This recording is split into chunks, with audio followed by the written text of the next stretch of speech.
Welcome to the Tech Egg. Don't get scrambled. Enjoy the video. You start by confirming the device OS version and available storage so the process won't fail mid-install. Once done, enable developer mode or the approved sideload option. That lets you install unsigned apps. Make sure you back up current app data and create a restore point because incompatibility risks crashes. You'll avoid losing settings and can revert quickly.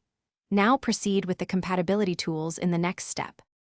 Next, you pick a compatibility tool, an emulator, virtual machine, or compatibility layer that matches the app's target environment. Install the tool and configure hardware profiles, CPU, GPU, and API levels to mirror the original system. Then repackage or patch the app if needed to adapt permissions and libraries.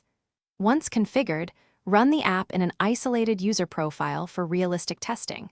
Finally, install the adapted app and verify runtime permissions and required APIs are active. This confirms core features will run.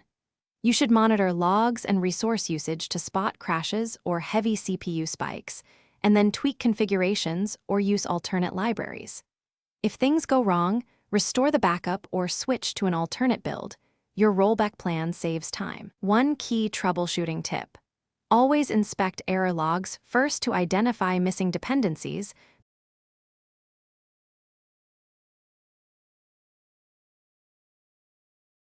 Thanks for watching. Consider subscribing if I helped unscramble your problems.